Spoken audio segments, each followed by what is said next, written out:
You accelerated that with funding. We came in and helped support her. You put her on the state board. And how do you deny that she's helping people?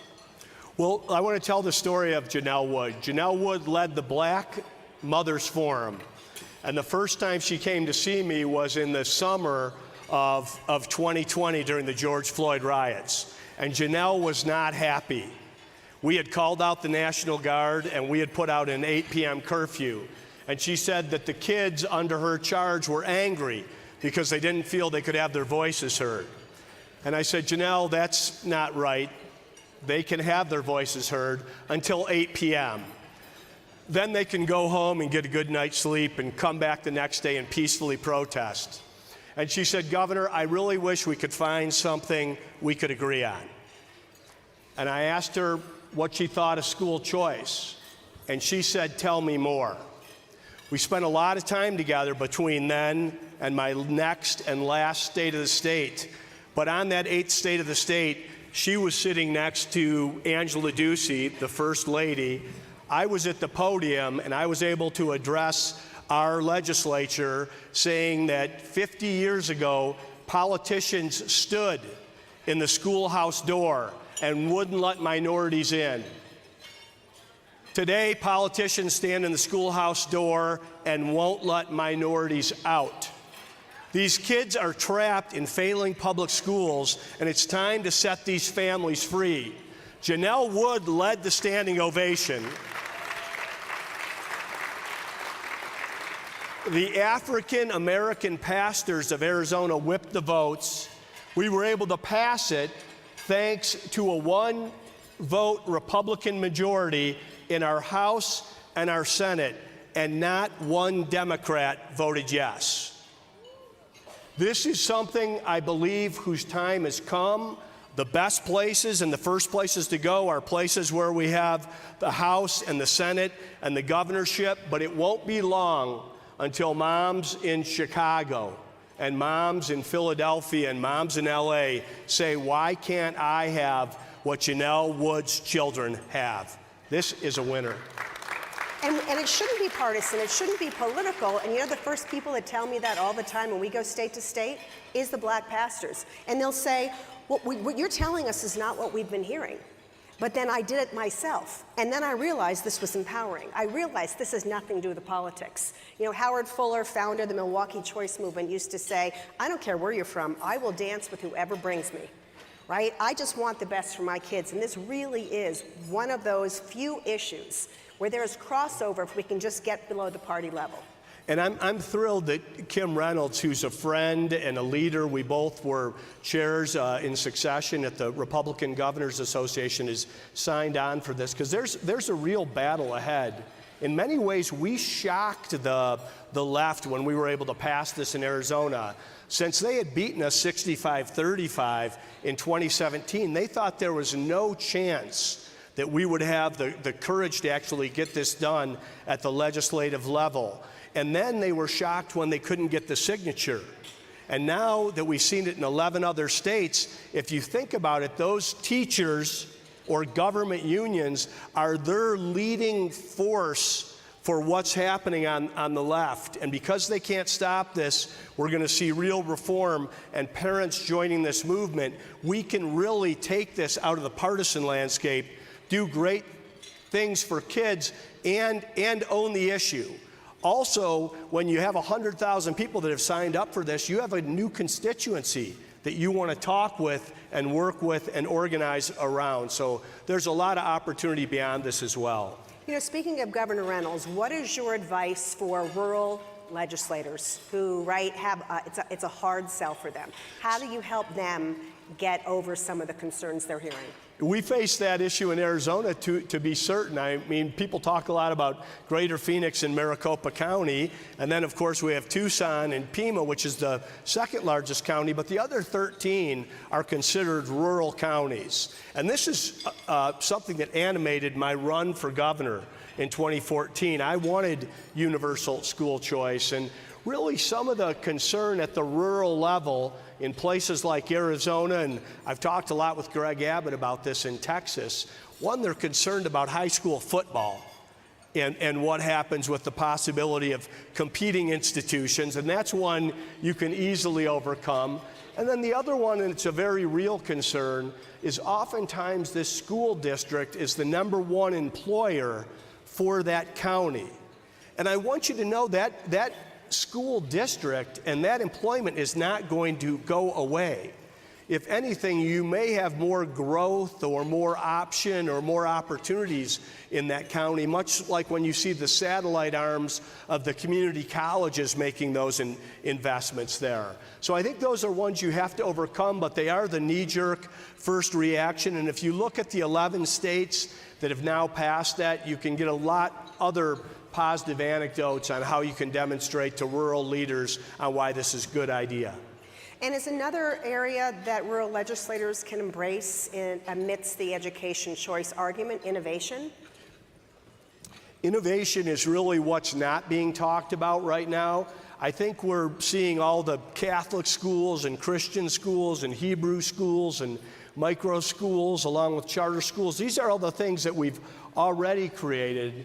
What we're not seeing are the 1,000 flowers that are going to bloom in the next decade with us using this technology to actually help tailor an education to a child, using AI in a way.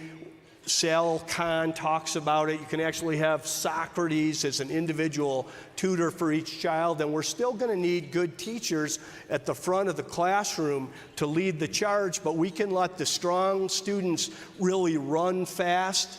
And it's not that hard to teach the smartest kids in the room. It's hard to teach the kids that are stuck and don't get it. And that's where a teacher can make a huge difference, and that's where we can see a real return on investment in K-12 education. And wouldn't that be a welcome change given the last 30 years? Yeah. And being able to reduce the regulatory environment, some more of that can happen. I mean, look, you've seen this happen all up through Arizona. You've seen partnerships with innovative universities like Arizona State University. You've had blended models. You've had on-ground, online. I mean, districts can actually, dare I say it, make money with options like this, because not that that's the point, but they can bring more money in and more business in by opening up the landscape of even small communities to a hybrid learning, and many things happening. It's happening everywhere. It's happening in West Virginia. It's happening in so many states. And there are leaders out there, even in the K-12 traditional public system. You can find them. They feel a lot more confident now because they've seen the defeat of the union in so many other places. So the folks that got into education for the right reasons, because they want to benefit children and they want to turn schools around, are people we should be reaching out to. And didn't you also have public school educators and charter school educators and people who are homeschooling supporting the ESA? We did. We had a very broad coalition. We started out with autistic kids, foster kids, and kids that lived on Native American reservations. And then we made the real age-old American argument: if it's good for them, why isn't it good for everyone? This, our great public schools in each of our states have excellent public schools. They are not going to go away. People don't want to flee them. But like Condoleezza Rice says, if you have wealth or prosperity, you have a choice. If you have the ability to move zip codes, you have a choice. If we believe in equality of opportunity in this country, shouldn't each of our citizens have a choice? And it really is our underserved and most vulnerable that are in the worst positions around this. So I think that we can find leaders in the community that care about education, that will not be bullied by the unions. And what about the Republican Party's new platform? My understanding is this is the first time universal education choice has been a priority. There's language about publicly funded options, empowering parents. How should lawmakers work in and around that? Is that a positive? It's a crazy political world out there. How do we navigate that? What do you think? It can be a positive. I mean, I'm concerned whenever the federal government wants to do anything. I think the federal government tries to do too much and does most of it very poorly. I mean, why don't you guys just focus on a handful of things like protecting the nation, securing the border, reforming immigration, and getting the country's finances in order, and leave the rest to the states.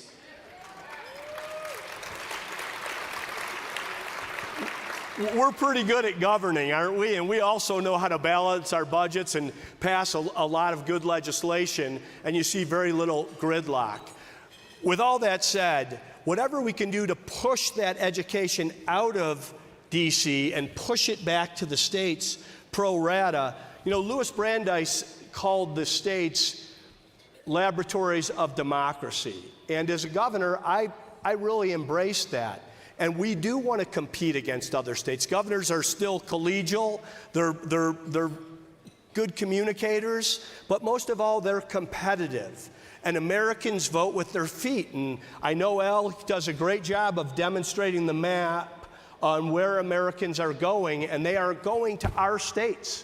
They are going to states with this good policy that we've put forward. And most Americans, even at the grocery store, know the best states in the nation for tax policy and who has low taxes. I think we're only a few years away from Americans knowing the best states in the nation for education policy and going to those states or demanding in the states they live in, why is this not available for my children? And ball-faced promo for CER's Parent Power Index, on which Arizona is number 2 in everything, but you can see this. I mean, it's amazing to me. I mean, I used to have these things at the top of my head. I don't have them anymore because there are so many states that have so much that's happening, and it's happened, by the way, and I'm not just saying this come ALEC. I know many of you, I've worked with many of you, it is ALEC legislators who learn this stuff, take it back, and to your point, they're closest to the people, they're closest to the kids. Okay, final couple of seconds. So, Education Freedom Alliance at ALEC, what's your prescription, what's your forecast for the future for those states? You're optimistic, but can we roll tide really quickly in the next couple of years, the next 12 months? Well, my oldest son went to Ole Miss, so I can't say roll tide. But I will say it is time to act. And Jeannie listed all the partners that are here today. I'm leading up an organization called Citizens for Free Enterprise. It's around freedom, free enterprise, and educational freedom. I do think that the time is now. I think not only is this a winning opportunity, the ground has been softened, and there's a lot of leaders out there that want to help you as you head back to your state and get ready for January and the state of the state. I think that every forward-looking governor should have this in their state of the state address, and then you should get to work whipping the votes, passing this, and making your state a better place for every citizen and every child in which to live. Governor Ducey, thank you so much. Thank you. Thanks for having me.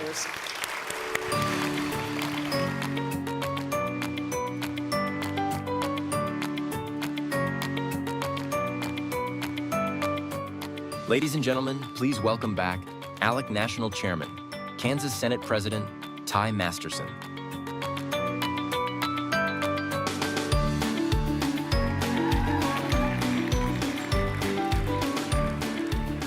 Really thank you, Jeannie, for all your work that you do, and thank you, Governor, for the leading edge, right? I mean, I loved your 4-minute mile example, that you guys are starting to break these barriers, and we're seeing, and that's what's going to allow us to get to 25 states in 2025. So with that, our kids do deserve those choices. And so enjoy the lunch, enjoy the relationships you're building, because if it's experience I've had at ALEC, some of these relationships you're going to build in these few days are going to last the rest of your life. So if you would, just enjoy your lunch. Thank you.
Ladies and gentlemen, please welcome ALEC Chief Executive Officer Lisa B. Nelson.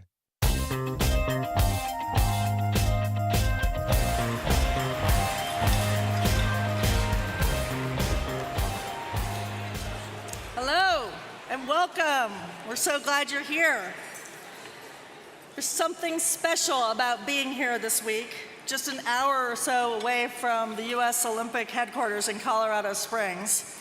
If you've been watching any of the trials or preliminaries, it's been inspiring to see our athletes prepare to compete in the 2024 Olympics, which starts, I think, this Friday in Paris.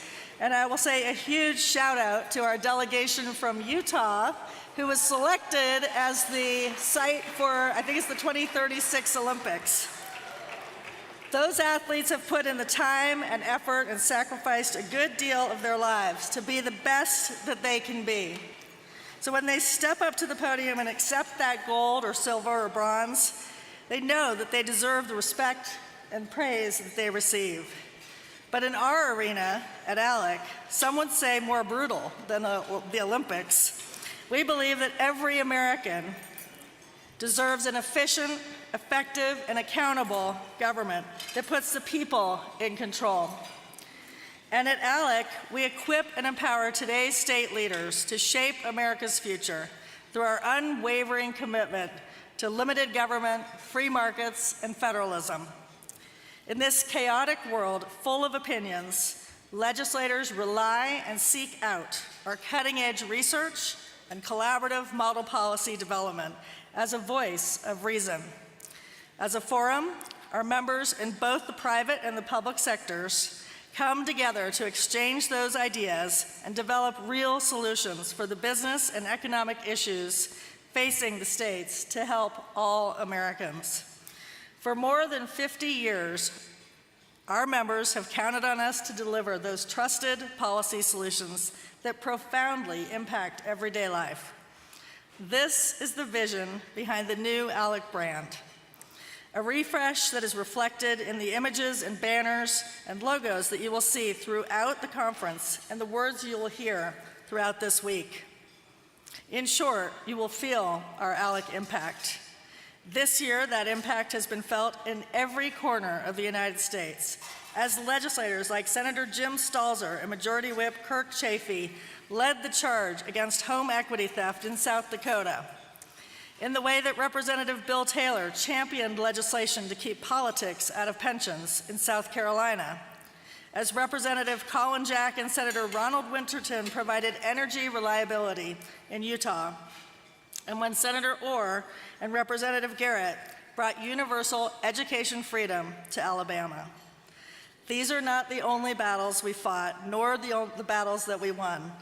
We also saw education freedom, as talked about earlier, expanded in Missouri, energy reliability in Virginia, and the protection of voter rights in Alabama, Kentucky, Louisiana, Mississippi, and Oklahoma.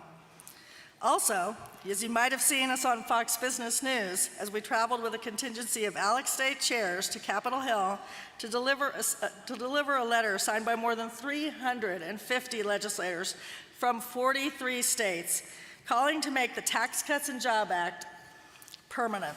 If you haven't added your name yet, you can do so right now. Look at your app, pull it up, or scan the QR code on the screen. If you haven't put your name on that letter, this is the perfect opportunity to take care of that. But the battles we fight, thank you. But the battles we fight are not just here at home. On the international front, we celebrated as frequent ALEC speaker, B. Kim Hsiao was elected to serve as the next vice president of Taiwan. And in case you didn't notice, we're leading a 10-person bipartisan delegation to Taiwan next month. It's going to be an incredible journey and fantastic opportunity to learn how democracy works on the other side of the world. But there were hard times too. Our hearts sank in October as our friends in Israel suffered an unimaginable tragedy following the unwarranted attacks by the terrorist group Hamas. And they call us extreme. Watching these progressives, the same people who call us extreme, waving Hamas flags even today in the US Capitol while chanting from the river to the sea. That is extreme. You know what else is extreme? Soros-funded DAs who refuse to prosecute people who are robbing and stealing our cars. That is extreme. Thousands of every day pouring unchecked over our southern border, bringing crime, drugs, all under orders from the Mexican cartels, and the federal government has done nothing. That is extreme. Yep, and more than 100,000 young Americans being poisoned. I use that word very intentionally. They are being poisoned, dying every year from fentanyl. That is extreme. We are not the extreme. We are free market and solutions-oriented and common sense Americans. We are for universal freedom, where every student has the opportunity to attend the school that best fits their individual learning needs. That is not extreme. We are for protecting the rights of every American to legally cast their votes in our elections. That is not extreme. And we are for legal immigration, welcoming those who follow the rules and ensuring they will do so at no harm to us. That is not extreme. For too long, people have sat and cowered from these progressive attacks, feared being rejected or blackballed for expressing an idea. That's not the America I grew up in. And that's not the America most of you grew up in. But it's become the America our children and our grandchildren will have to grow up in. It doesn't have to be. We're already seeing pushback from industries that used to kowtow to these attacks. From people like Joe Rogan, whose podcast calls out the progressive tomfoolery, ridicules the absurd, and calls for the return of sanity.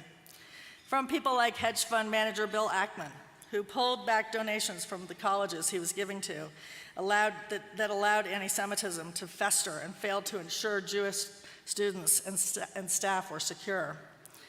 These are but a few of the leaders who have stood their ground and turned the tide and defended what is right. Another leader in restoring common sense is our good friend Will Hild. As the executive director of Consumers Research, he's single-handedly been leading the ever and the charge against the woke mindset from the very front lines, focused on ensuring that consumers know where their companies stand on issues like DEI and ESG.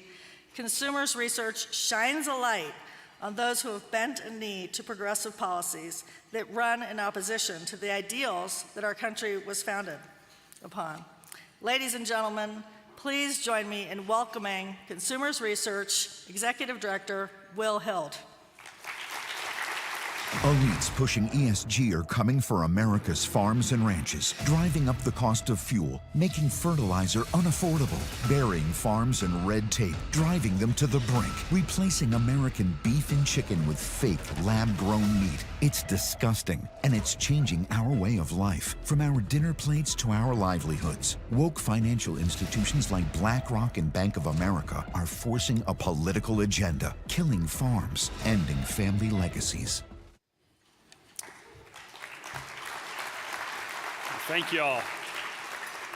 Appreciate that. I'm proud to be here for the second year in a row to present the Consumers Research Consumers Champion Award to a distinguished legislator this year. Before I get started, I'm always excited to be up here talking to y'all, but I have a particular spring in my step. We try to defend consumers in all the ways that they're being taken advantage of, both by private businesses, but also against the government. And I just literally moments before I got up here, for those in the telecom industry that are here, wonderful news.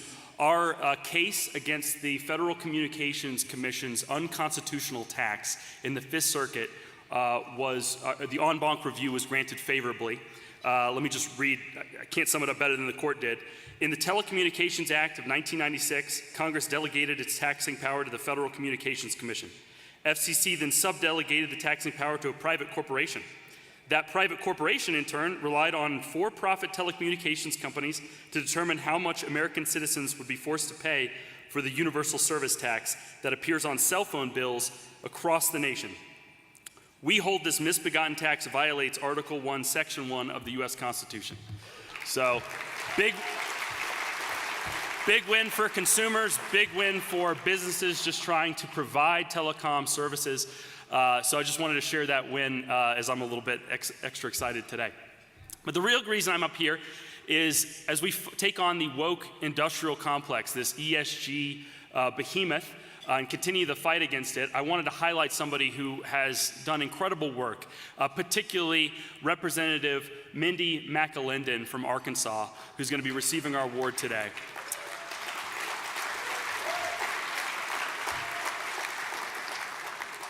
Representative McAlinden has been an absolute champion. She's only 18 months into office and has already passed some of the strongest anti-ESG legislation in the nation, helping defend Arkansas pensions from being used and abused by woke asset managers like BlackRock and others.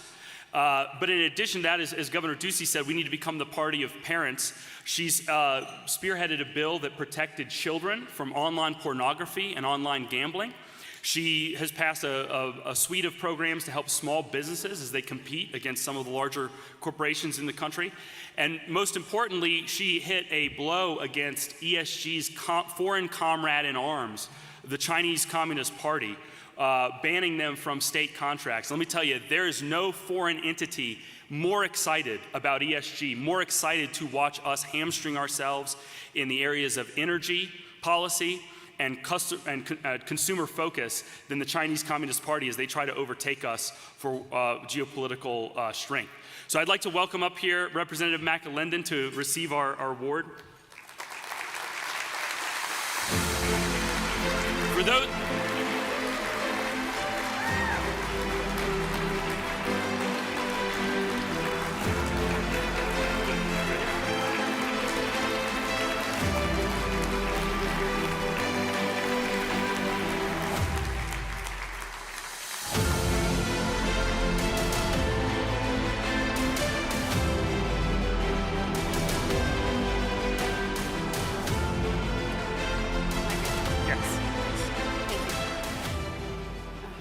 Thank you so much, and there's no way that's fitting in my suitcase. It is such an honor as a representative from the great state of Arkansas to receive this recognition, but it's also an honor to stand with my fearless colleagues and to be able to fight for Arkansas families and to be able to fight against woke policies. As Scott Rasmussen said this morning, only about 8% of people actually know what ESG or woke or DEI mean. And it's really important that we continue to speak to our constituents and let them know that we believe in hiring the best person for the job or hiring the best company to do the work instead of relying on race or sex or even political beliefs. Will and consumer research have really been vital. They've been fearless warriors in fighting against ESG policies and fighting against anti-capitalist policies. So I am grateful for this opportunity. I am grateful for this award and to accept it on behalf of the work that we have done in the Arkansas House. So thank you very much.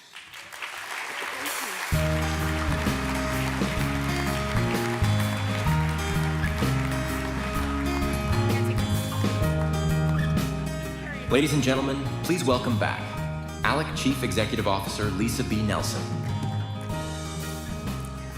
Thank you, Will. That's a fight definitely worth fighting for, and we're glad to have you guys as partners of ours.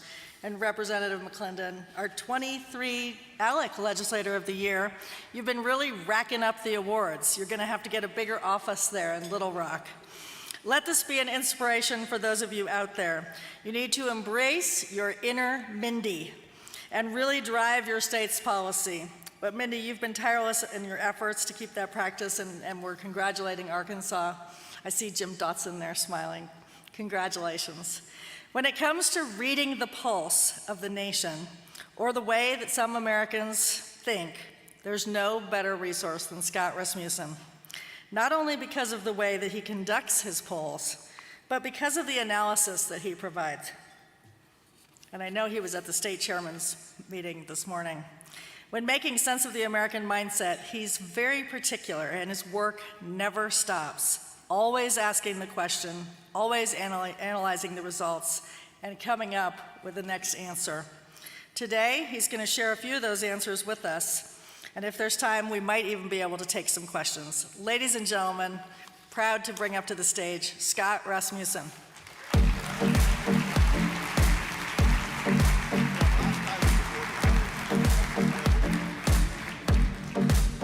know, a long time ago when I started speaking, I was told that you're lucky if one person remembers one thing you said 1 week later. So Mindy, you're off to a good start. We'll call in a week to see if you still remember that point. The idea that only 8% of voters talk politics every day is really hard for people in this room to wrap their minds around. It's also really important when you begin to talk about things like, you know, the new Democratic presidential nominee. What's happening? We just came out with a poll this morning among registered voters. Trump is +1 over Harris. But I would tell you basically to ignore that poll. And the reason is, all that really tells us is that before the debate on June 27th, the race between Trump and Biden was close, and Harris is starting in that same position. Very few voters know anything about Vice President Harris. Over the next 2 or 3 weeks, as people get to know her, her numbers may move up or down, but right now, this is like a blank slate. Very hard for us to keep that in mind. Second reason that 8% talking politics daily matters is people don't know the language we use. My advice is whatever way that you talk to people in this room about politics, never talk to a real person that way. Just don't do it.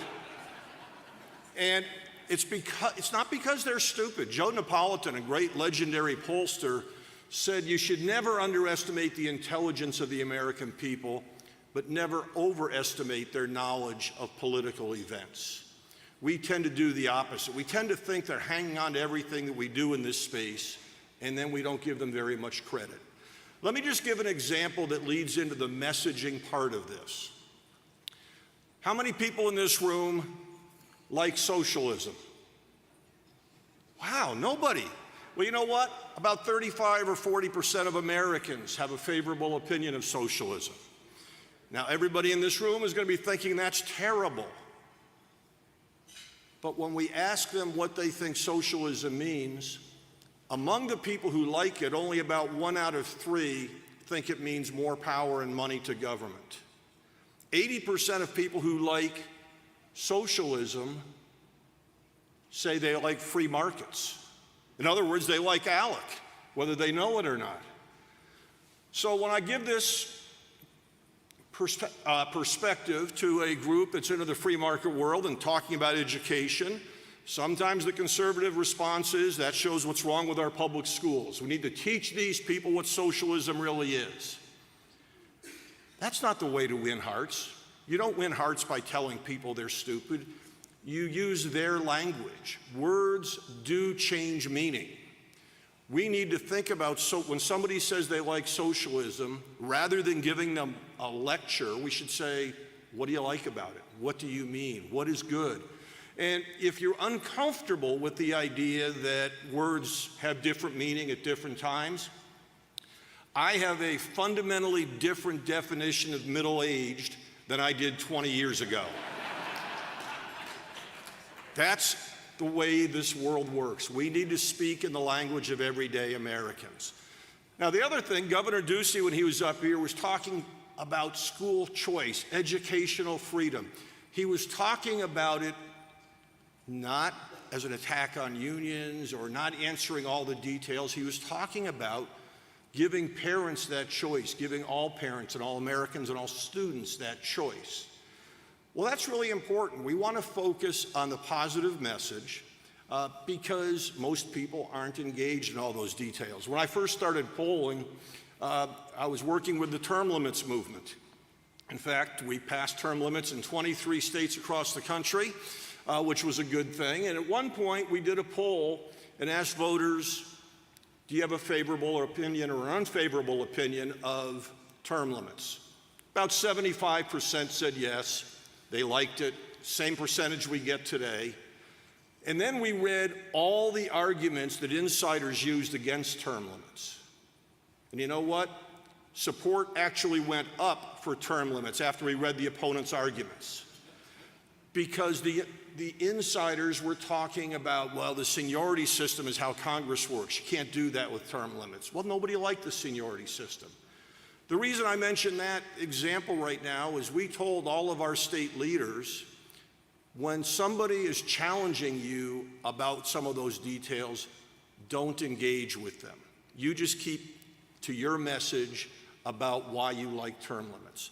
Because if you get into a discussion about seniority system, first of all, everybody's eyes will close, they'll fall asleep, they're not going to listen to you, but you've lost the high ground. Stay on your message. And that's the thing I think we sometimes lose sight of. We get caught up in these daily battles. We get caught up in the world of politics, and we forget to take that step back. The American people don't have a great interest in most of the legislative details, but they do have fundamentally decent values. And we need to appeal to those values. A lot of people are discouraged about where our country is going. I tend to be very optimistic. I believe America's best days are still to come. And the reason I believe that is I see all the data about what people believe. And despite what you may hear, the American people continue to embrace the founding ideals of freedom, equality, and self-governance. They believe those ideals are important. They believe they are worth fighting for. Now, if the American people continue to hold those values, how did our political system get so toxic? We've done some research in the last year on a group that we call the elite 1%. These are people with a postgraduate degree, and by the way, that's very important. People with a postgraduate degree have views that are much different than people with just a bachelor's degree or those without a degree. So people who have a postgraduate degree, they live in densely populated urban areas, and they make at least $150,000 a year. About 1% of the population fits in that world. And among that group, some of them are politically engaged and active. 69% of these politically active elites believe there is too much individual freedom in America. They believe overwhelmingly that we should end the private ownership, ban the private ownership of guns. They believe a whole range of things. They happen to believe that parents currently have too much control over their own children's education. This elite 1% group is out of touch, and they are trying to impose a fundamentally un-American view on the rest of the nation. They are driving the toxicity. We need to call that out. We need to be aware of who they are, and also to recognize that the vast majority of Americans don't agree with them. What makes this group really dangerous? Well, there's two things. One is, despite how wildly out of touch they are, we have a question that we ask people on a regular basis. You know, no two people agree on everything, but do most Americans agree with you on important issues? And when we ask voters that, about half say yes. When we ask the politically active elites, do most Americans agree with you on key issues? 82% of them say yes. That is dangerous because that gives them permission to cheat. That gives them permission to bend the rules. I am doing this because the American people agree with me. I am doing this because we have to get around those deplorables who want freedom. I am doing this for good reasons.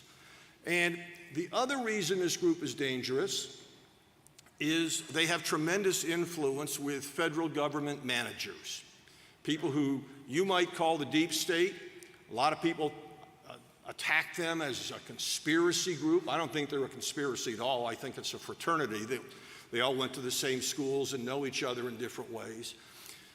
But this group, these federal government managers, we just finished our first survey of 500 federal government managers living in the DC area. And they share a lot of the attitudes of the elite 1%, but there's something else that they share, and that is a belief that they should rule over the rest of us. We asked a question, suppose you thought a regulation was appropriate, but voters strongly opposed it. Should you do what you think? Should you impose the regulation, or should you respect the voters? Won't surprise anybody in this room to know that most of them said, we should ignore the voters. We should impose the rules. That's what you have with a federal bureaucracy. I think it's important as we stand here today to recognize there's going to be a lot of vitriol in the next couple of months. Only 4% of voters say they ever use over-the-top language that might incite people. I guarantee you that's not true. But we all have that perception. When we hear the other side, we think it's inciting. When we hear ourselves, we think it's just stating an obvious truth. We ought to do a little self-checking on that in the next couple of months. We ought to make sure that we're talking about issues and foundational goals like freedom, equality, and self-governance. And if we can do that, we will have done our part to ensure that government of the people, by the people, and for the people shall not perish from this earth. Thank you very much.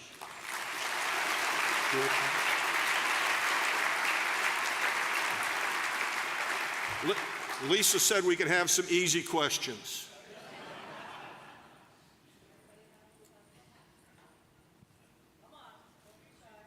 Hey, Scott, go over the poll this morning. There's a 1% margin. What's your margin of, The margin of error? Yeah, sorry. What's your margin of error? And also, I assume that's likely voters. Well, And what's, Kamala's favorable, unfavorable ratio? Because I think it'd be fascinating to compare that to President Trump. You've got all the data. so again, I think it's really important to recognize that all this poll tells us is we're back to where we were on June 26th. It's a poll of 2,000 registered voters. When you break it down to likely voters, Trump gains an extra point. But the reason I don't focus on that, we don't know who a likely voter is at this point. We had a pretty good idea of who it might be if it was Trump-Biden. But now that Harris is out, it may be that she attracts some voters that were really tired of two old men running for president. We don't know that. When we talk about Kamala Harris, most of the opinions on her are soft. In other words, they don't strongly approve or strongly disapprove because they don't know her. Donald Trump, on the other hand, you have very strong opinions on both sides. What's going to happen in the next 2 or 3 weeks is Vice President Harris is going to be defined. We don't know whether she'll be defined by conservatives who point out that she wants to ban private health insurance. She doesn't like educational freedom. She does think that boys should be allowed to play in girls' sports. If those issues come out, and she doesn't have a problem with illegal immigration. If those issues define her, her numbers will go way down. If the progressive left defines her in a more appealing manner, they'll go up, and we just don't know. So my comment to you right now is we can talk about the polls in 2 weeks, but right now let's just recognize we're starting the race over again. Yes? Outside of the polling specifically on the presidential, what blind spots might there be for conservatives this election? What blind spots might there be for the conservatives? Both parties have plenty of blind spots. Conservatives have a real danger of being too angry on the immigration issue. It is not, the American people understand why somebody would want to bring their family here. The anger is at the government. So the rhetoric must keep the focus there. And yes, we have issues to deal with. Same thing on education or really any of these topics. Its tone is where the conservatives are really struggling. And then I would say the other thing is sometimes, I'll bet, and I won't ask you, but I'll bet in this room there's a lot of people who would cheer and jump up and down if the Department of Education disappeared. And if you made that your policy position, you would make Kamala Harris's numbers look very good. People don't want to get rid of the Department of Education. What they would be very supportive of is shifting programs and funding from the Department of Education to state and local authorities. Much better way to go about talking about it. And the reason for that is people think education is important. They're not aware of all the details. They prefer local control to federal control. So think of it in that way. How do you make your issue appealing to somebody who's not in this room? I think we have time for one more.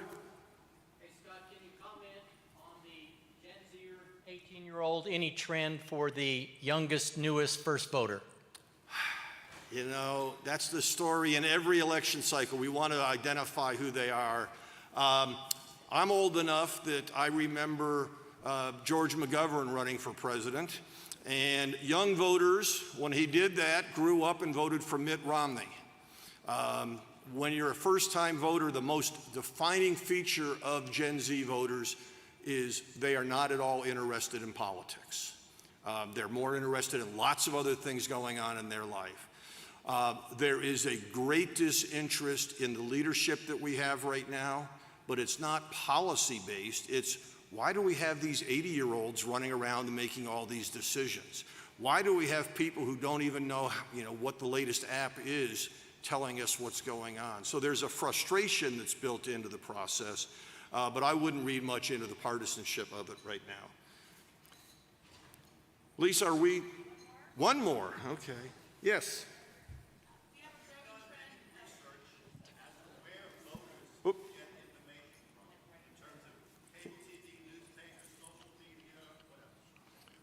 Okay, and your question was too, we'll get both. We have a lot of no-party preferences rising in our health. What do we know about that group? Okay, so the first question, where do people get their news? Most people get it from family and friends. If you hear something politically, you put it on a social media platform and you vet it through your friends. That's both good and bad. The bad part is we don't hear too many things outside our own bubble.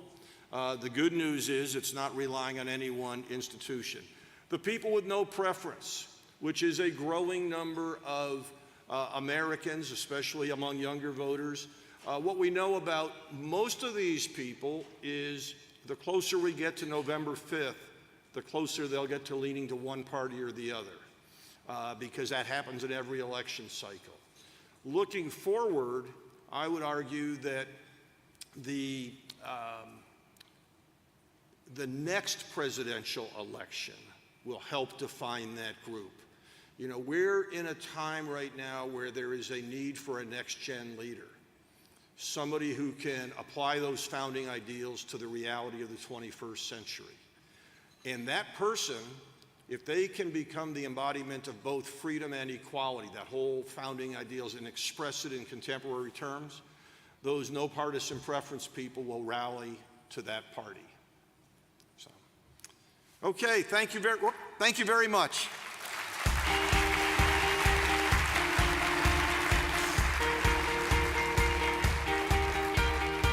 Ladies and gentlemen, please welcome back ALEC National Chairman, Kansas Senate President Ty Masterson.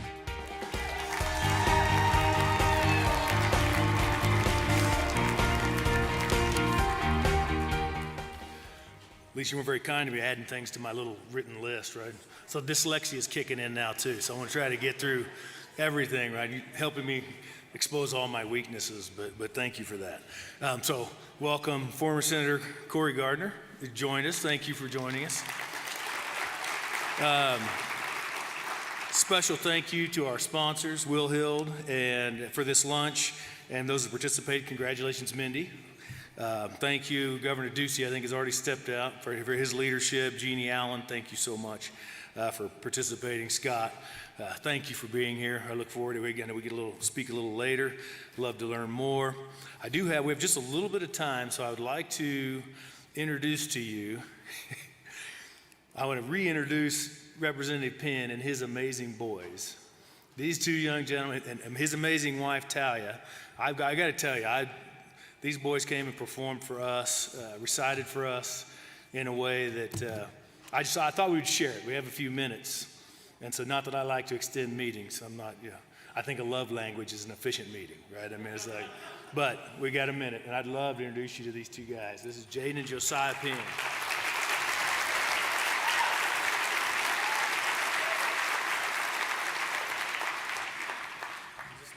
Actually, no, my mic is right up here. Can you stick?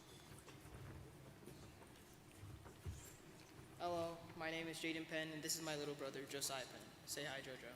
Hi. Today we will be delivering the iconic I Have a Dream speech by MLK. Dr. Martin Luther King Jr.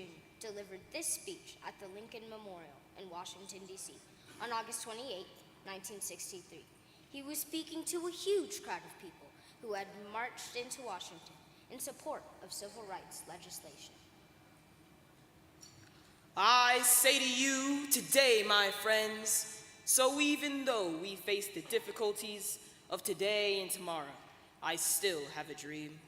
It is a dream deeply rooted in the American dream. I have a dream that one day this nation will rise up and live out the true meaning of its creed. We hold these truths to be self-evident, that all men are created equal. I have a dream that one day on the red hills of Georgia, the sons of former slaves and the sons of former slave owners, will they be able to sit down together at the table of brotherhood. I have a dream that my 4 little children will one day live in a nation where they'll not be judged by the color of their skin, but by the content of their character. I have a dream today.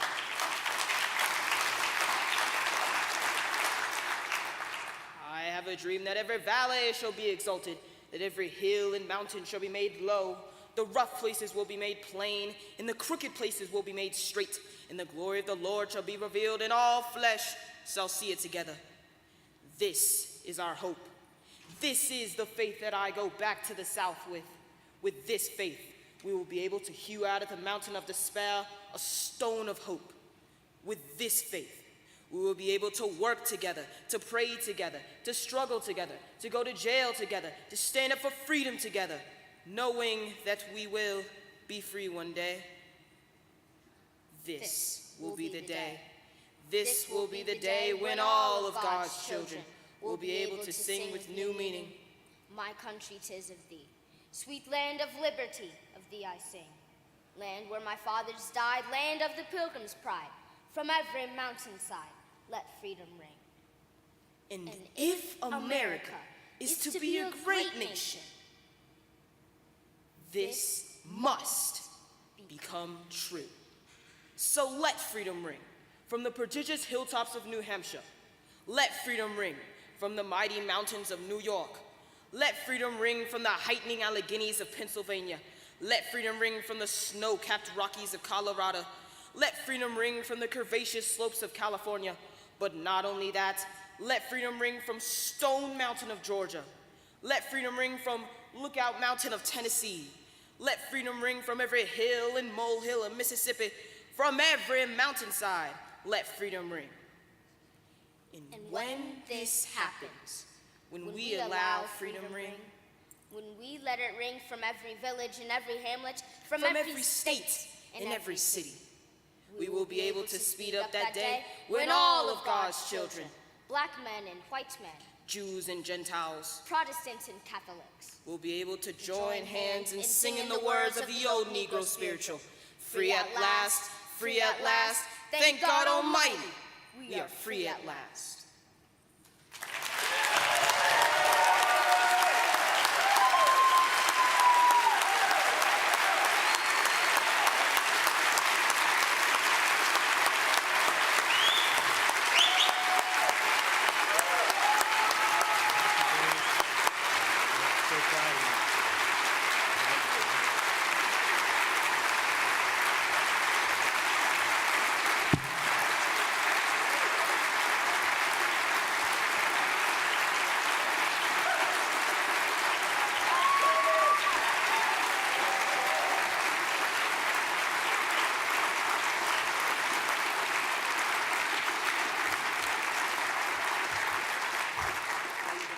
How about that? Very impressive young men, by the way, a product of educational freedom.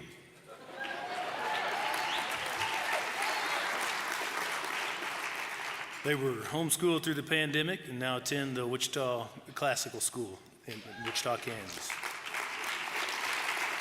Can't think of 2 more impressive young men. I'm so proud to have them here and that was able to work out.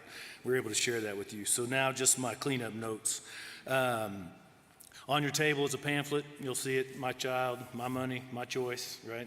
Using some of the language from the left in a more proper context. So, all right, so little reminders at 1:45, America Runs on Energy and ESG and Grid Sustainability is in the Continental Ballroom.